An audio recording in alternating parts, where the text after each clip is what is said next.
There are moments in a person's life that split existence into before and after. For Commander Elias Rowe, that moment began in an arena suspended in orbit around a dying star. The station was called Virex Prime, though most species in the outer sectors simply called it the Crucible. It was a diplomatic hub, a trade nexus, and, when tensions demanded it, a neutral ground for ritual combat.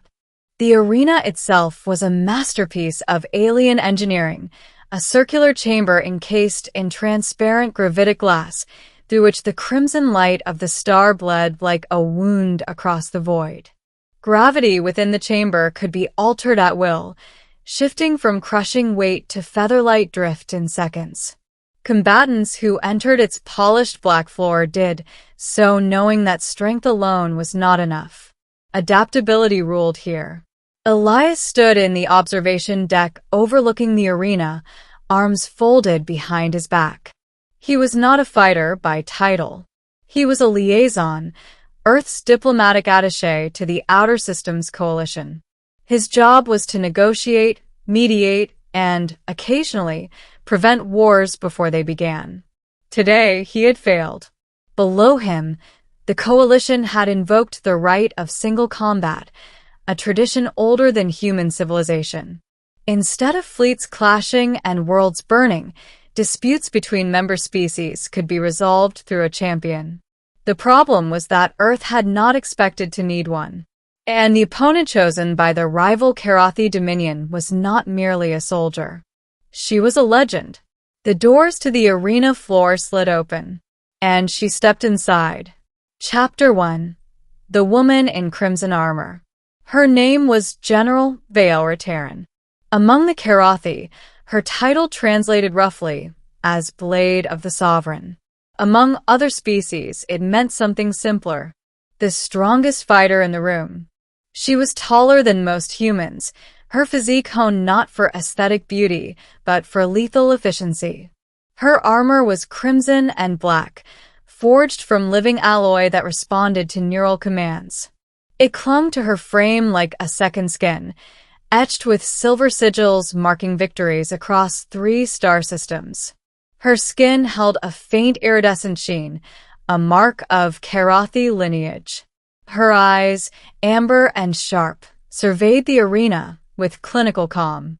When she moved, it was with the quiet confidence of someone who had never truly feared an opponent. The coalition representatives murmured among themselves, "Earth cannot win this. She has never lost. The human champion will fall within minutes." Elias exhaled slowly. Because Earth had not chosen a champion. Earth had chosen him. Chapter 2. A Diplomat with a Problem. Elias descended to the preparation chamber beneath the arena. The Coalition Council had insisted that every member species provide a representative capable of combat. Earth had argued that it was a newly admitted civilization, that it lacked champions versed in interspecies ritual duels. The Council had not cared. Every species fights, they had declared. Even humans. So here he was. Elias Rowe, 32 years old, trained in negotiation, crisis management, and emergency survival, but hardly a galactic gladiator. He adjusted the lightweight adaptive suit issued to him.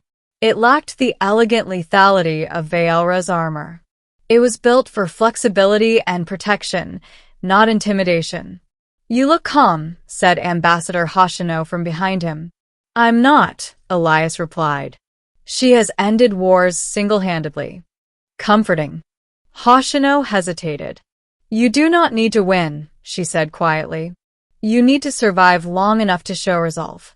If Earth yields too quickly, we lose trade access to the Andari corridor. And if I die, then you die bravely."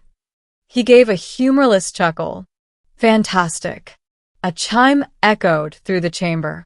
It was time. Chapter 3. First Contact of a Different Kind. When Elias stepped into the arena, the gravitational field shifted slightly, calibrated to an equilibrium comfortable to both human and Karathi physiology. Vaelra turned toward him. For a moment, the room seemed smaller. Her gaze swept over him, assessing. "You are Earth's champion?" she asked, her voice resonant but controlled. "I suppose I am." "You are not heavily armed. I prefer conversation." A flicker of something crossed her expression. "Conversation is concluded," she said. The match began. She moved first, faster than he expected. Her blade extended from her gauntlet, a ribbon of energized alloy slicing through air. Elias barely dodged, rolling across the floor as gravity intensified briefly. He adapted instinctively, shifting his footing. He was not her equal in strength, but he was observant. She favored her right side slightly. Old injury? No, compensation for a heavier blade arc. He didn't attack recklessly. He deflected, redirected, forced her to adjust. Minutes passed. The spectators grew restless. She pressed harder. He retreated, but never panicked. Then gravity inverted. Both lifted briefly from the floor. Veelra twisted midair with predatory precision. Elias reacted not with aggression but with timing. He used the altered gravity to push off the arena wall, spinning behind her and tapping the emitter at the base of her armor's spine, a non-lethal strike point. Her armor flared. The arena lights flashed. Silence fell. The Council AI declared. Match concluded. Victory, Earth. No one moved. Veelra landed lightly on her feet. She turned slowly toward him. Her blade retracted. He expected anger. Instead, she stared. And then something extraordinary happened. The strongest fighter in the room turned red. Not her armor. Her skin. A faint bloom of crimson spread across her iridescent cheeks. Chapter 4. The blush that shocked a council. The reaction was subtle but unmistakable. Among the Karathi, emotional displays were rare. Blushing was practically mythological, a physiological response tied to intense emotional dissonance. The council murmured in confusion. Veelra's eyes locked onto Elias. "You did not seek to injure," she said. "I sought to win without breaking anything important." "Why?" He shrugged lightly. "You're impressive." The crimson deepened. A Karathi officer in the stand stiffened visibly. Compliments were not common in ritual combat.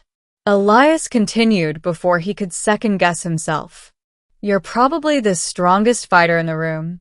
"A beat." "And you adapted beautifully." Her breath hitched almost imperceptibly. The coalition translator flagged a spike in her neural patterns. The strongest fighter in the room turned red. Chapter 5. Cultural Consequences. The aftermath was worse than the duel. In Karathi society, public emotional exposure, especially during combat, carried weight. Rumors spread quickly through Virex Prime. The general reacted. To a human. To praise.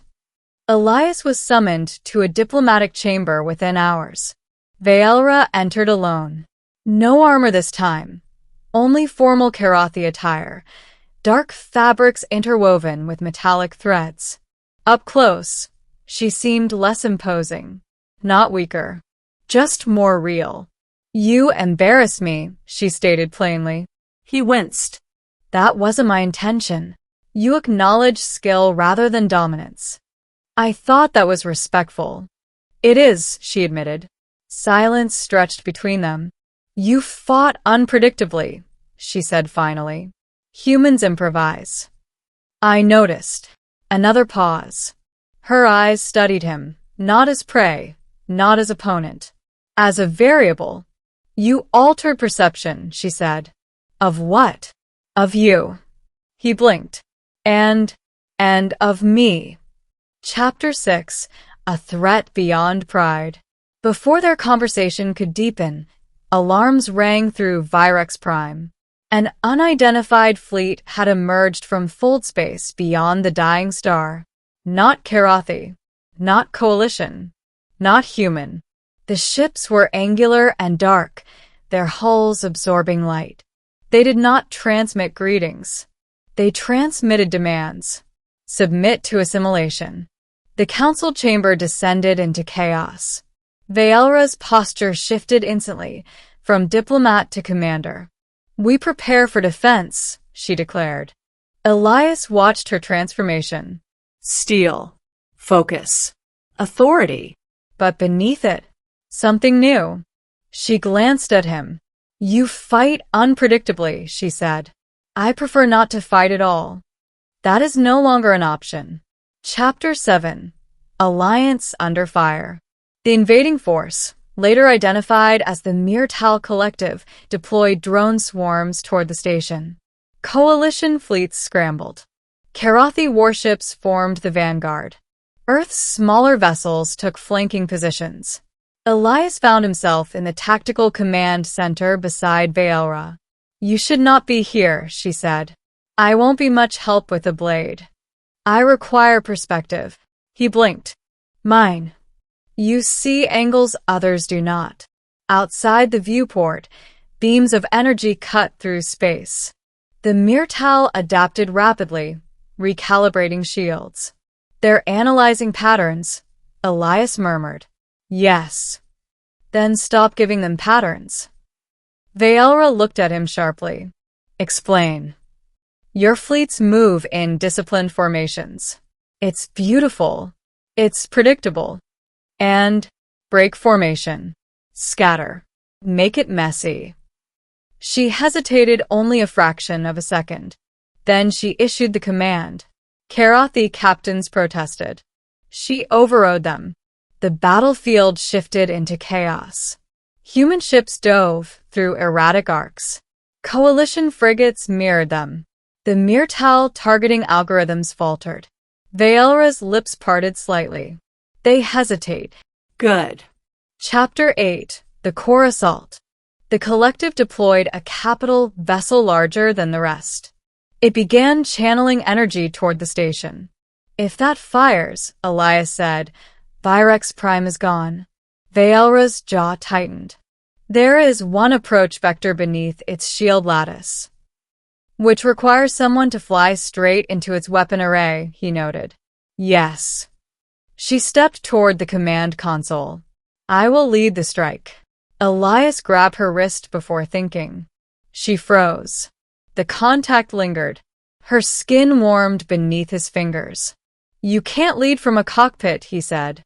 "You're coordinating the fleet." "I am the strongest fighter." "You're more than that." The words slipped out before he filtered them. Her breath caught. A faint flush returned. "This is not the arena," she warned. "I know." He released her slowly. "Let me pilot. You are not a combat ace." "I'm unpredictable." A long silence. Then, she nodded once. "Return alive," she said. "I'll try." Chapter 9. Into the Fire. Elias piloted a modified interceptor through debris and plasma fire. He didn't fly like a Karathi. He flew like a human, erratic, improvisational. He slipped through shield gaps barely visible. The collective vessel began charging. He rerouted power to forward cannons. At the last possible second, he diverted thrust sideways instead of forward, a move no simulation predicted. He fired into the exposed lattice node. The energy channel destabilized. The capital ship convulsed and imploded inward. The remaining collective ships disengaged. Silence returned to the stars. Chapter 10. Aftermath. Celebrations erupted across the station. The coalition hailed Earth's bravery. The Karathi praised Veelra's command. Elias returned to the command center bruised but alive. Veelra approached him slowly. "You succeeded. We succeeded." She studied him. "In battle, I do not hesitate," she said. "I notice, but when you speak..." He smiled faintly. "I make the strongest fighter in the room turn red?" Her eyes widened slightly. A deeper crimson rose across her cheeks. This physiological response is inconvenient, she muttered. He laughed softly. I think it's kind of impressive. Impressive.